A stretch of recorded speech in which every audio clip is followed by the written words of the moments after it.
Terkadang kita membutuhkan kesedihan untuk bisa memahami makna dari kebahagiaan. Terkadang kita membutuhkan kebisingan agar kita dapat memahami makna keheningan. Terkadang kita membutuhkan rasa kehilangan agar dapat memahami makna kehadiran. Berbahagialah.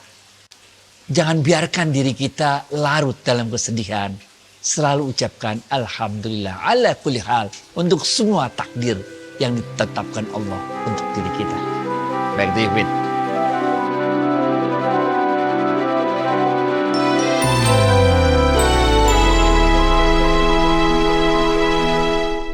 Assalamualaikum warahmatullahi wabarakatuh, sahabat Smart Skill School.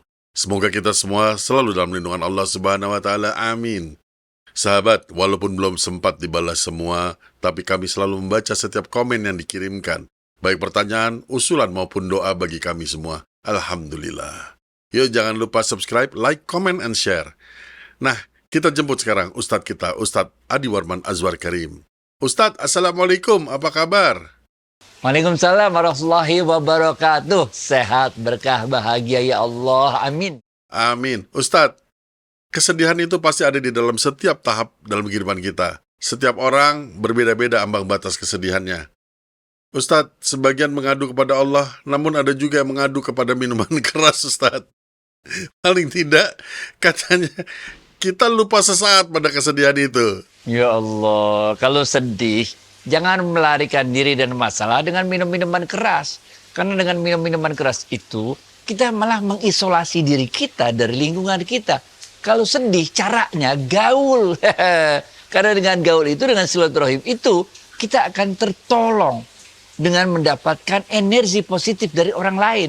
Jadi kalau lagi sedih, kumpul jangan sama orang sedih. Benar gak? Kalau lagi sedih, kumpul sama orang-orang yang lagi bahagia, supaya kita ketularan bahagia.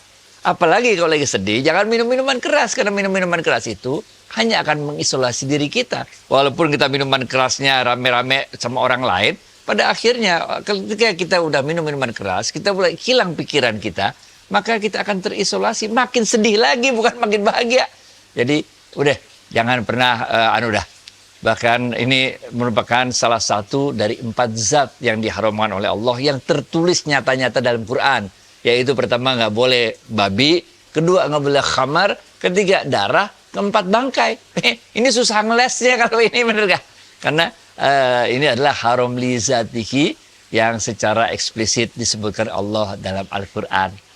Kita cerita aja ya, ini kalau dalam ilmu tasawuf begini. Kita ngambil pelajaran dari kisah-kisah yang ada dalam kitab-kitab tasawuf itu. Waktu itu ada seorang alim, seorang soleh, seorang ulama, namanya Wahab bin Amr. Wahab bin Amr ini nama terkenalnya kemudian hari namanya Bahlul. Tapi nama aslinya Wahab bin Amr. Dikenal sebagai Bahlul. Beliau hidup di sebuah zaman ketika itu rajanya itu sedang banget minum minuman keras. Begini.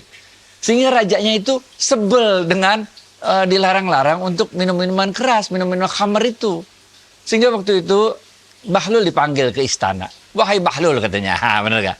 Dites sama rajanya. Mengapa minum minuman keras itu, khamar itu haram, katanya. Bahlul bilang, ada di Quran, kayak kita jelasin tadi. Mau apa lagi, benar gak? Kemudian rajanya bertanya kepada Bahlul. Kalau aku makan anggur, boleh apa enggak? Boleh, halal, katanya. Kalau habis makan anggur, aku minum air, boleh apa enggak? Boleh, halal, kata Bahlul. Kalau habis makan anggur, habis itu minum air, terus aku berjemur di matahari, boleh apa enggak? Boleh, halal, kata Bahlul. Kemudian si raja berkata, kalau anggur boleh, kemudian aku minum air boleh, kemudian berjemur di matahari boleh, mengapa kemudian khamar yang merupakan gabungan dari anggur campur air, campur dipanasin pakai matahari itu menjadi haram? Kata raja tersebut kepada Bahlul. Maka Bahlul, makanya namanya dipanggil Bahlul nih. Beliau menjawab, wahai raja, kalau engkau taruh tanah di atas kepalamu, apakah engkau merasa sakit? Tidak, kata raja.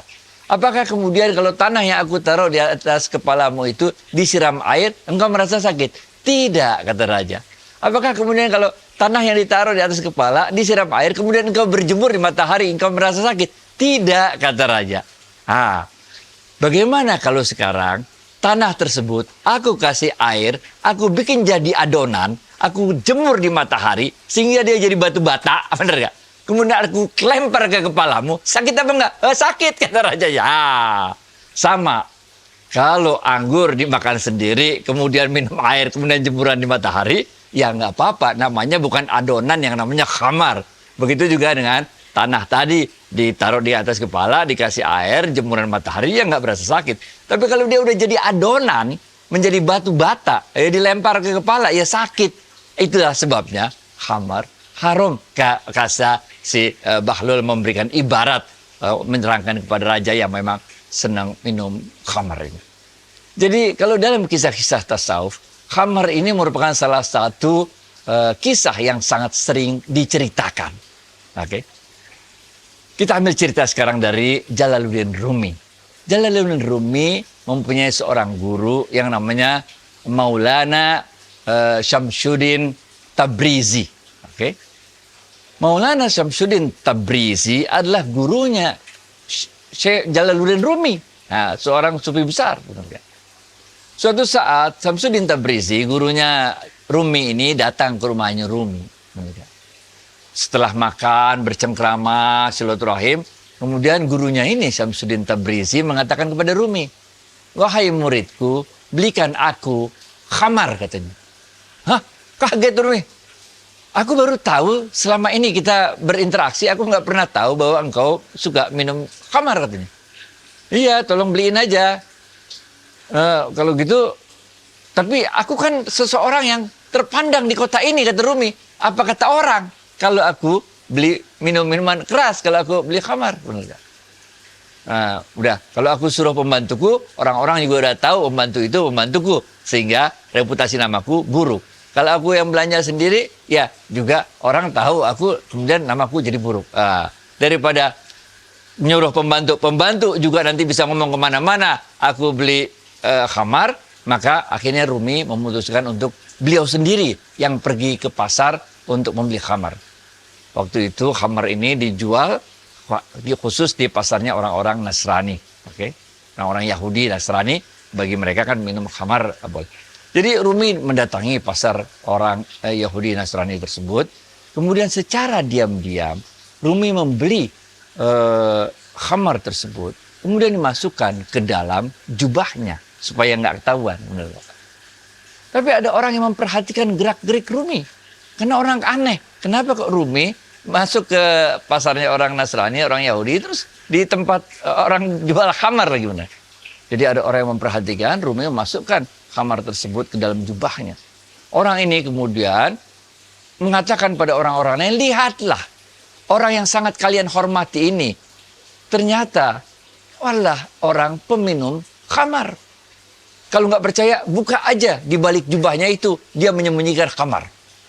Benar aja, dibuka di balik jubahnya, maka kelihatanlah botol-botol tersebut. Kemudian orang-orang mulai membuli, mengejek, meludahi, menghinakan, merendahkan Rumi rame-rame. Sampai kemudian gurunya ini, Syamsuddin Tabrizi, datang. Apa kata Syamsuddin Tabrizi menengahi orang-orang yang membuli Rumi tersebut?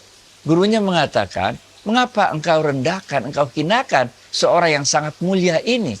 Orang-orang mengatakan, dia menyimpan khamar di balik bajunya. Yang mana yang kalian maksud? Kata Syamsuddin Tabrizi. Ini botol-botol ini botol-botol khamar, katanya. Maka kemudian Syamsuddin Tabrizi membuka botol tersebut. Ini yang kalian sebut khamar. Dituangkanlah khamar yang ada dalam botol tersebut. Sekarang ciciplah. Apakah ini khamar atau air biasa? Dengan namanya juga kisah tasawuf, kisah sufi kayak begitu. Waktu semua orang nyobain, ternyata air yang dalam botol itu bukan lagi khamar. Ketika orang lain semua udah nyobain, ternyata air di situ adalah bukan khamar tapi air biasa. Sehingga semua orang menyadari kesalahannya, kemudian minta maaf rame-rame kepada Jalaluddin Rumi. Dengan karomahnya gurunya ini, air yang tadinya khamar, tapi dengan karomah yang dimilikinya, Allah memberikan pertolongan sehingga dia yang di dalam botol itu bukan lagi khamar tapi adalah air yang biasa. Ketika sampai ke rumah, Rumi bertanya kepada gurunya, "Wahai guruku, mengapa engkau lakukan ini pada diriku?" Sehingga aku hampir-hampir saja, bukan aja nama yang rusak, tapi juga bukan aja kehormatan yang rusak, tapi juga secara fisik ini bisa digebukin orang rame-rame, benar gak? Apa jawaban guru Jalaluddin Rumi ini, Syamsuddin Tabrisi? Beliau katakan, "Aku hanya ingin memberikan pelajaran padamu bahwa kehormatan, wibawamu di mata manusia hanyalah khayalan saja." Ini men. Semua penghargaan, penghormatan, semua wibawa yang engkau nikmati dari pandangan manusia kepada dirimu hancur seketika. Karena itu semua hanyalah khayalan. Oleh karena itu, kata gurunya Syamsuddin Tabrisi, berpeganglah bukan pada pandangan manusia, tapi berpeganglah pada pandangan Allah pada atas dirimu. Ini men. Dari sini kita lihat, kalau kita dalam keadaan sedih, janganlah kita malah melakukan sesuatu yang haram. Allah mengatakan dalam Al-Quran, sungguh perbuatan baikmu itu dapat menutupi perbuatan-perbuatan jelekmu. Dalam Al-Quran Allah mengatakan, setiap kali kita melakukan suatu perbuatan yang amal yang salah, perbuatan yang keliru, maksiat, maka segera kita bertobat kepada Allah, kemudian kita ikuti taubat kita itu dengan perbuatan-perbuatan yang baik, maka niscaya perbuatan baik tersebut akan menutup perbuatan-perbuatan kita yang keliru tadi. Baik to you, Fit. Baik, paham Ustadz. Semoga kita dijauhkan dari segala maksiat itu. Tapi Ustadz, nah karena kita ini makhluk yang tak lepas dari kesedihan Ustadz, apa yang harus kita lakukan sebaik-baiknya Ustadz? 3 hal. Yang pertama, memang betul kalau kita lagi sedih, kita tahajud, kita minta tolong sama Allah. Iya, kita bermunajat kepada Allah, kita buat koneksi dengan Allah, sehingga kita merasakan, la tahzan innallaha ma'ana. Jangan khawatir, jangan sedih, sungguh Allah bersama kita. Iya, itu langkah pertama. Oke. Tapi jangan lama-lama kita menyendiri, kita wirid, kita minta tolong sama Allah. Jangan. Oke. Memang itu hal pertama yang kita lakukan. Iya, kita minta pertolongan dari Allah, kita tahajud, kita salat taubat, apa segala macam. Iya. Tapi yang kedua, ini yang penting, Bos. Gaul, keluar, temui orang, silaturahim. Dengan cara itulah kita bisa merasakan kembali. Ingat gak? Dalam diri tiap manusia itu ada ruhnya Allah. Sehingga kita merasakan dan mendapatkan dukungan dari orang-orang sekeliling kita. Ngumpul sama orang-orang yang bahagia, orang-orang yang nyenengin. Jangan ngumpul sama orang-orang yang juga lagi sedih, benar ya? Sehingga kita dapat kecipratan, terpantul dari hati mereka itu, nuansa kebahagiaan. Ini nomor 2. Gaul, silaturahim, keluar temui orang, gaul sama orang-orang yang bahagia, sehingga kita akan ketularan bahagia. Yang ketiga, selain kita gaul sama orang-orang bahagia, kita juga lihat orang-orang yang mendapatkan musibah dari Allah yang lebih berat dari kita. Itu sebabnya dalam episode yang keberapa udah lupa, bener gak? Ketika kita lagi tidak berdaya, ketika kita lagi sedih, caranya adalah dengan menolong orang lain. Ketika kita menolong orang lain, maka Allah janjikan Allah akan menolong kita. Ini. Yang pertama, iya, kita minta tolong pakai doa. Yang kedua, iya, kita minta tolong kepada Allah karena kita silaturahim akan memanjangkan umur dan menambah rezeki. Termasuk rezeki mendapatkan ketenangan hati, benar gak? Yang ketiga caranya adalah kita menolong orang lain. Karena menolong orang lain ini dalam kitab-kitab tasawuf diceritakan, ini akan memberikan 2 hal kepada kita. Pertama, dia akan mengundang pertolongan Allah. Karena Allah janjikan siapa-siapa yang menolong saudaranya di muka bumi, maka dia akan ditolong oleh Allah. Benar gak? Yang kedua, dalam kitab tasawuf itu juga diceritakan. Kalau kita nolong orang lain, maka kita dapat kekuatan. Kita merasa ternyata dalam keadaan sedih kayak begini pun, kita bisa membahagiakan orang lain, bisa nolong orang lain. Allah berfirman dalam sebuah hadis qudsi, amalan yang paling cepat langsung sampai padaku, kata Allah, adalah ketika engkau memasukkan rasa bahagia ke dalam hati orang lain. Ini. Memang dia kita taruh di tempat ketiga, tapi inilah amalan yang bisa langsung diterima oleh Allah, paling cepat diterima oleh Allah. Walaupun kita lagi sedih, tolong orang lain, bahagiakan orang lain. Karena itu langsung akan diterima amalannya Allah, ya Allah, kemudian Allah akan membahagiakan diri kita. Gitu, Fit. Back to you. Membantu orang di dalam kesusahan walaupun kita sedang kesusahan. Tentu ini membutuhkan tahap keimanan yang lebih kuat lagi. Ustadz, terima kasih atas waktu dan tausiahnya. Assalamualaikum warahmatullahi wabarakatuh. Waalaikumsalam warahmatullahi wabarakatuh.